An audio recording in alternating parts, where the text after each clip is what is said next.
This reading is from 1 Corinthians chapter 13. If I speak in the tongues of men or of angels, but do not have love, I'm only a resounding gong or a clanging cymbal. If I have the gift of prophecy and can fathom all mysteries and all knowledge, and if I have a faith that can move mountains but do not have love, I am nothing. I give all that I possess to the poor and give over my body to hardship that I may boast, but do not have love, I gain nothing. Love is patient, love is kind. It does not envy. It does not boast.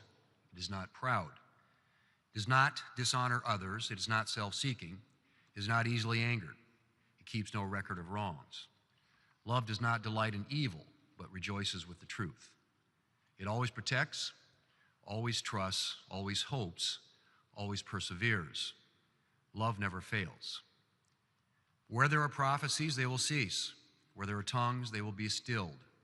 Where there is knowledge, it will pass away. For we know in part, and we prophesy in part, but when completeness comes, what is in part disappears. When I was a child, I talked like a child, I thought like a child, I reasoned like a child. When I became an adult, I put the ways of childhood behind me. For now we see only a reflection in a mirror, but then we shall see face to face. Now I know in part, then I shall know fully, even as I am fully known. And now these three remain: faith, hope, and love.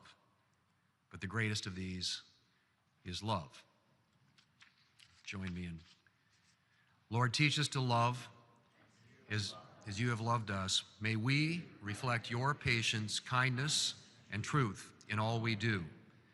Help us to embody faith, hope, and love, remembering that the greatest of these is love. Amen.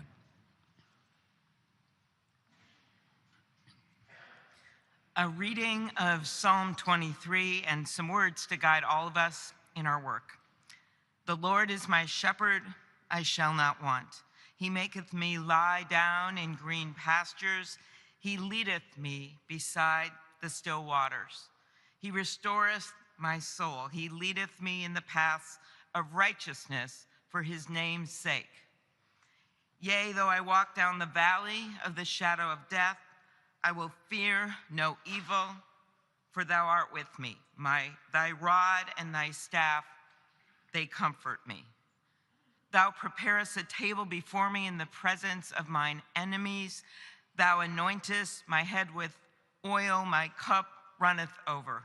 Surely goodness and mercy shall follow me all the days of my life, and I will dwell in the house of the Lord forever. And the people respond, the Lord is our shepherd, we shall not want. In green pastures and still waters, he restores our souls. Even in the darkest valleys, we will fear no evil, for his presence is our comfort and strength. Surely his goodness and mercy will follow us all our days, and we will dwell in the house of the Lord forever. Amen.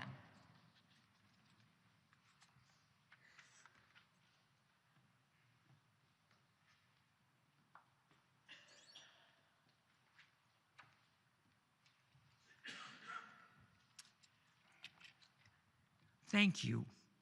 It's always a distinct privilege and joy to hear the Naval Academy Glee Club and the Marine Corps Band. The Naval Academy Glee Club has moved and delighted audiences since 1845 in venues from Carnegie Hall to the Vatican. The Marine Corps Band has performed at nearly every inaugural. They accompanied Lincoln when he went to dedicate a cemetery at Gettysburg.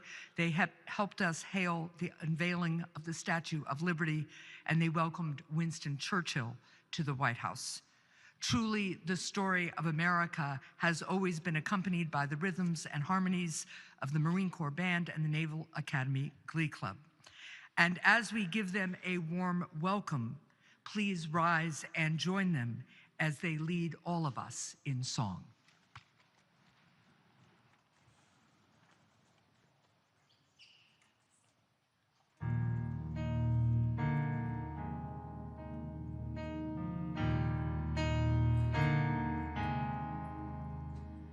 Be thou my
Ladies and gentlemen, please welcome the 47th President of the United States, Donald J. Trump.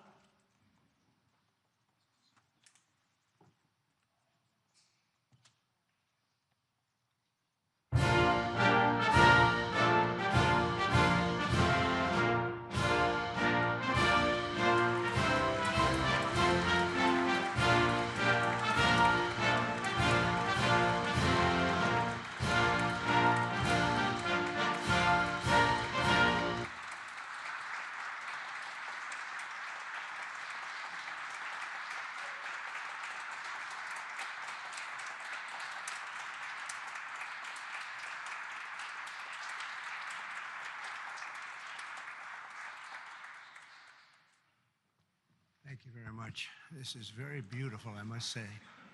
This is a beautiful place. And our country is starting to do very well again. It's happening fast, a little faster than people thought.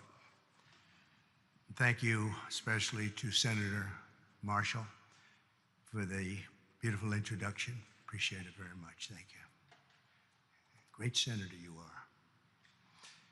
I also want to thank a friend and a man of profound faith and tremendous patriotism who's also become a great friend. You become much friendlier when you have a majority of 2 or 3 or 4. Could even be 5 pretty soon. But for a little while it was 1. And that's Mike Johnson, Speaker. Thank you very much, Mike, very much.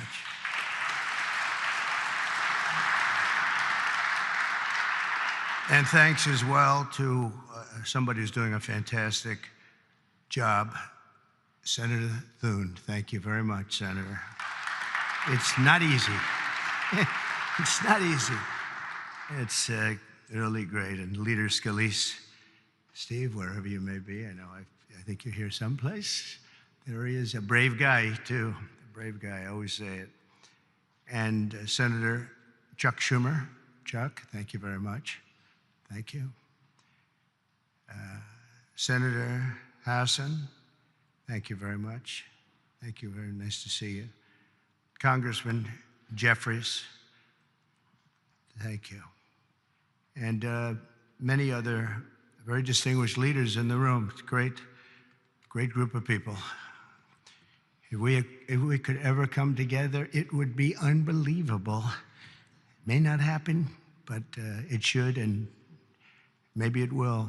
From the earliest days of our republic, faith in God has always been the ultimate source of the strength that beats in the hearts of our nation. We have to bring religion back. We have to bring it back much stronger. It's one of the biggest problems that we've had over the last fairly long period of time.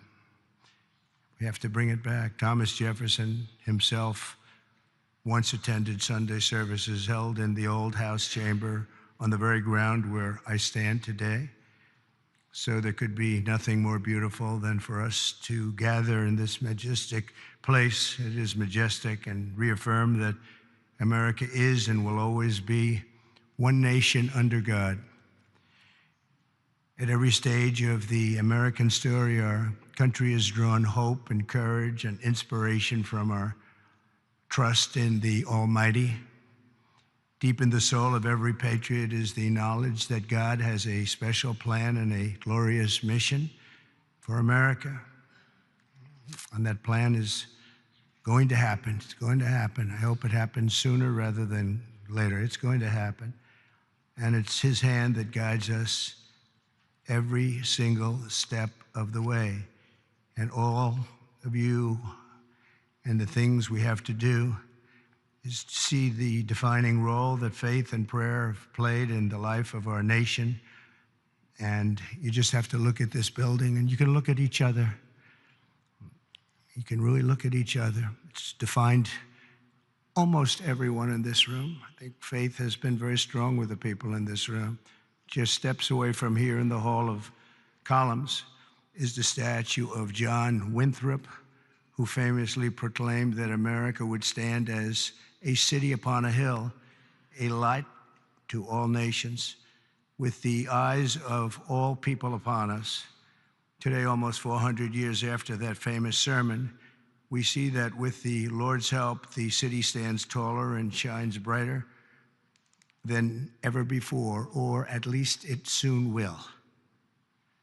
In that same hall, we also find the statue of the great Roger Williams, who founded the state of Rhode Island, named its capital city Providence, and built the first Baptist church in America. It's Williams that we have to thank for making religious liberty part of the bedrock of American life. And today we must protect the fundamental freedom with absolute devotion. We must stand strong, just like generations of Americans have done on the battlefields all around the world. Feet away from the magnificent rotunda, another statue watches over visitors to the Capitol. George Washington, the founder of our country, often called for Americans to join together in prayer, very often.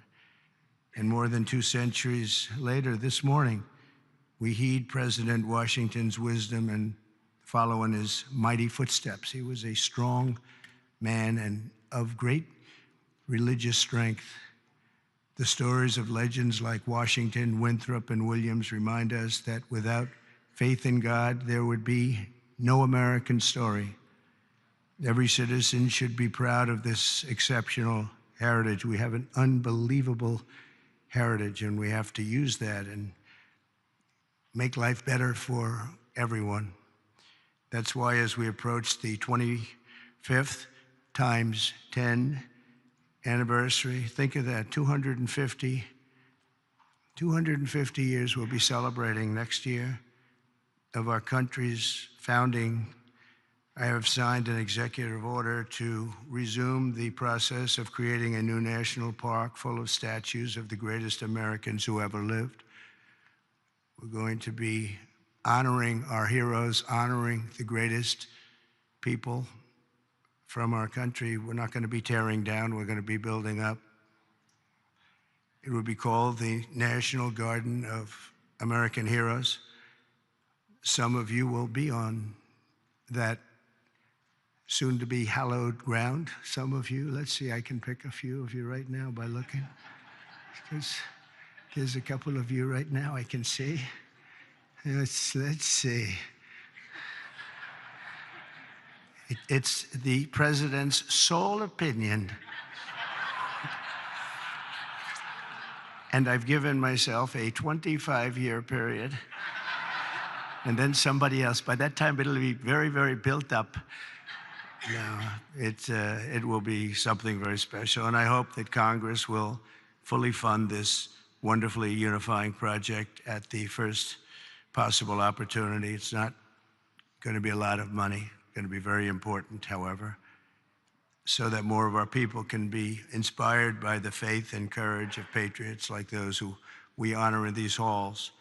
One of the incredible Americans whose memory my order will celebrate is also recognized with a statue in the Capitol representing the great state of North Carolina, and that's a man known who everybody loved, Reverend Billy Graham. He was something. My father used to take me to watch the Crusades. He would take me to Yankee Stadium. I remember it so well. I remember it more than I remember any Yankee game, and I've seen a lot of Yankee games. Can you believe it? And Billy didn't have a bat, so, you know, it was pretty good. It was amazing. You'd have 60 or 70,000 people, and they loved him. They loved him. I saw him with Franklin. I don't know if Franklin's here. I just don't know, but I've gotten to know Franklin. He's done a great job with helping on tragedies and problems like in North Carolina, California. He's always the first one there. The work he does is, his father's very proud of him, I can tell you that. But Billy Graham was very special. One floor below us, Reverend Graham's statue stands with an open Bible. The page turned to a letter from the Apostle Paul, which reads, "Let us not grow weary of doing good, for in due season we will reap if we do not give up." Never give up. Never, ever give up. You can't. How about me? If I would have given up, I would not be here right now. Who the hell knows where I'd be? it might not be a good place. If it was up to the Democrats, it would not be a good place at all. Never, ever give up. There could be no better message for the leaders gathered here, and you are real leaders. And we must never give up, and we must never grow tired. We must never grow weary, and we always must practice good. As you know, last week, only a few miles from here, our nation witnessed a terrible tragedy when 67 people were killed in a horrible accident near Reagan Airport. As one nation, we take solace in the knowledge that their journey that night did not end in the icy waters of the Potomac, but in the warm embrace of a very loving God. None of us knows exactly when our time on earth will be over. You never know. A truth I confronted a few short months ago when there was an incident that it was not fun. It was not a good thing. But God was watching me. The chances of me being here, my sons are shooters. They're really good shooters, Don and Eric. And they said the chances of missing from that range with that gun are, but Don equated it to a 1-foot putt. That's pretty bad. 2 feet I can see missing, but 1 foot you can't miss. It was the equivalent of a 1-foot putt is what he told me. He said, in fact, he gained some religion. He went up 25%. And if you know him, that's a lot.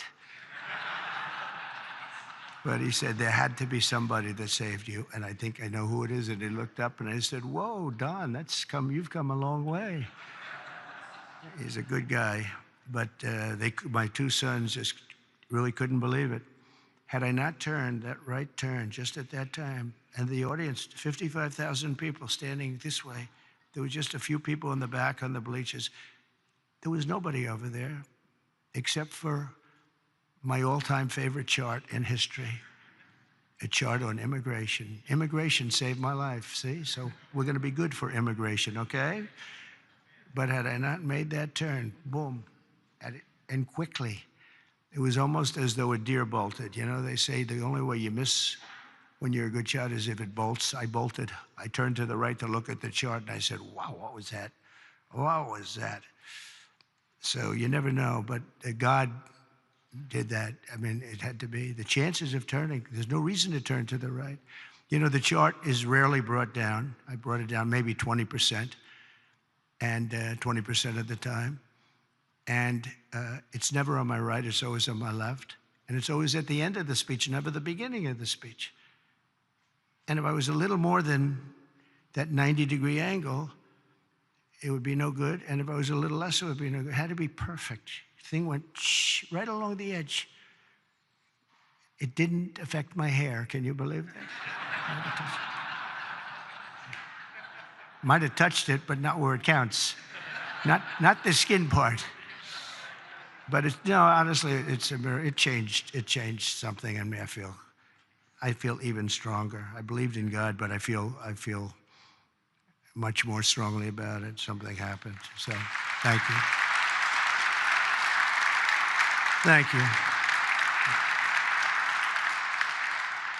But that event, like the tragedy last week, should remind us all that we have to make the most out of every single day that we have. Who would think that you're in space and 2 things collide? The odds of that happening are so small, even without proper control. We should have had the proper control. We should have had better equipment. We don't. We have obsolete equipment. They were understaffed for whatever reason. I guess the helicopter was high, and we'll find out exactly what happened. But the odds, even if you had nothing, if you had nobody, the odds of that happening are extremely small. It's like, did you ever see, you go to a driving range in golf and you're hitting balls, hundreds of balls, thousands of hours. I never see a ball hit another ball.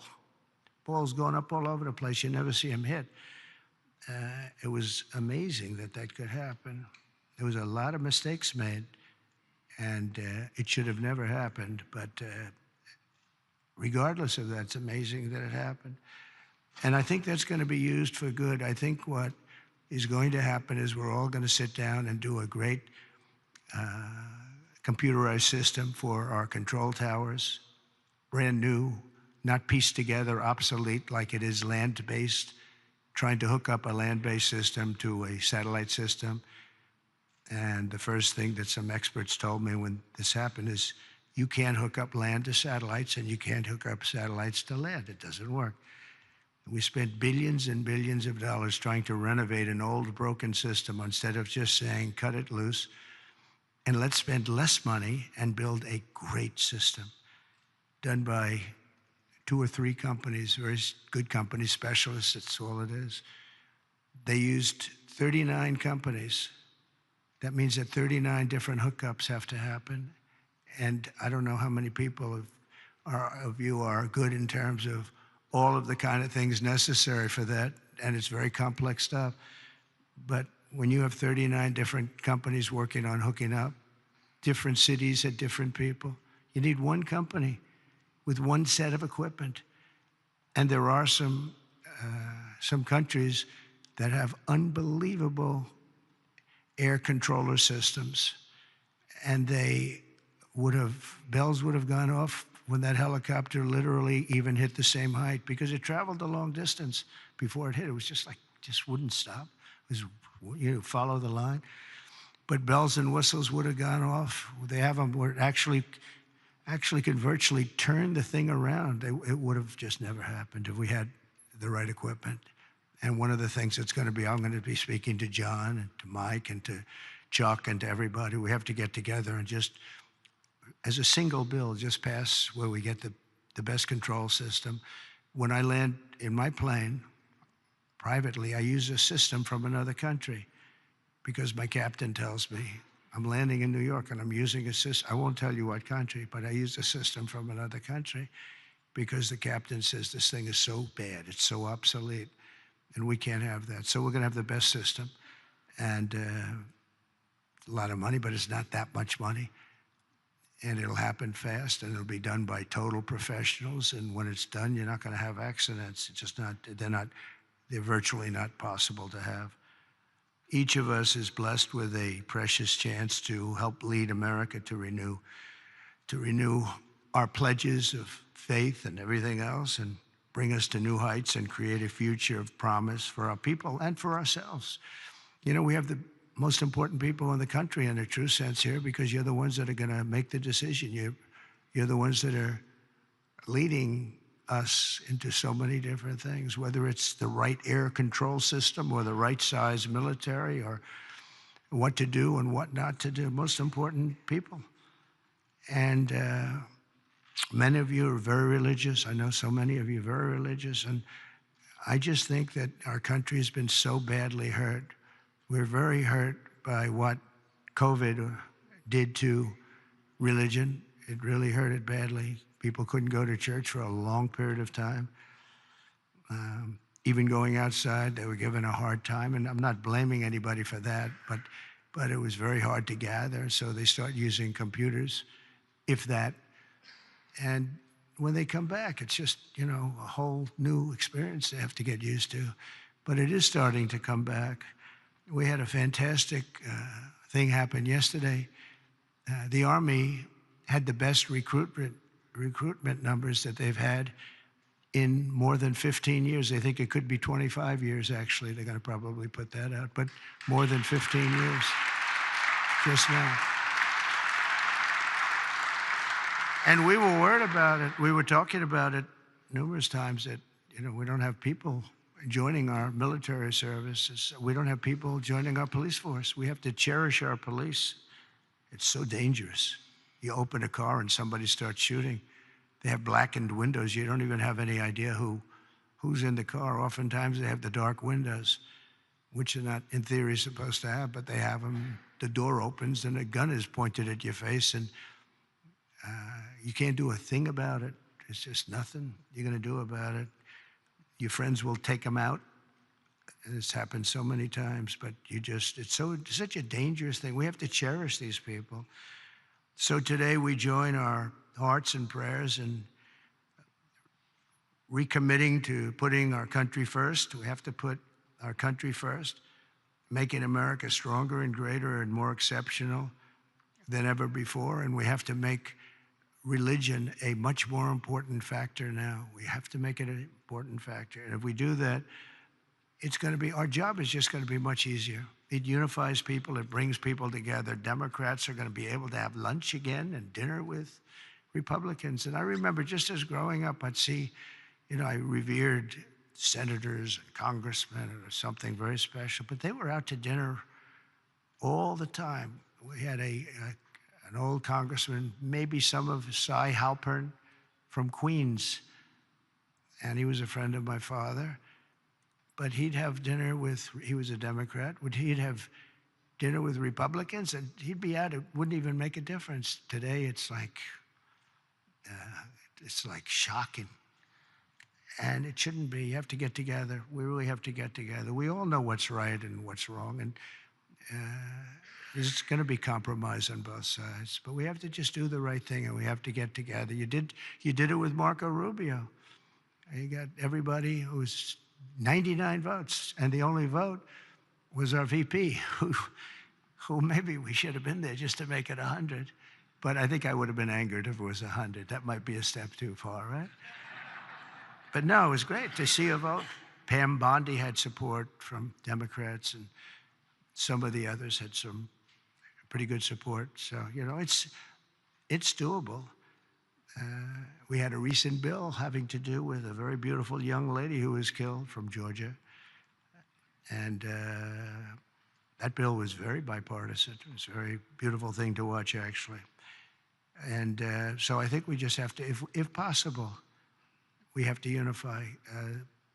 There's big division. I mean, some people want an open border and some people want a closed border. We want it closed and they want it open. And that's a big difference. How do you solve that problem? It's a big difference. Some people want men and women's sports and some people don't. And I was with somebody yesterday who was so upset that the bill was signed where men cannot participate in women's sports. And I said, he's a very smart guy, went to a great school, was a great student, and he actually feels, that should happen. Men should be able to play, meaning transition into women's sports. And you talk to him and it says, I don't understand it. I don't understand how the problem ever got started in the first place. It just seems so simple. But he's a good person and just believes it. He just believes it. Not going to be easy to convince him otherwise. So where is a middle ground? It's hard to have a middle ground. There's two ways. I mean, you can either do it or you can't. But I think a lot of good things are going to happen. A lot of people might be surprised to hear me say that, of all people, but I think a lot of good things are going to happen because our country's got some big headaches, but we have tremendous spirit right now. The spirit is as high as it's been. It was up 49 points this morning. 49 points. It's the biggest increase in the history of whatever the poll was. So the spirit is there. That's a big factor. That's probably the hardest thing to get back, to be honest. The rest is easy. The rest is easy. So I want to just thank you all. I want to congratulate a lot of the new members. I see so many of you that ran great races, David. That was a great race. But so many that ran great races. And on both sides, you ran some incredible races, so it's good to be with you. And God bless everybody. We want to come together, and the happiest, the person, the element, the everything that's going to be happy. People of religion are going to be happy again.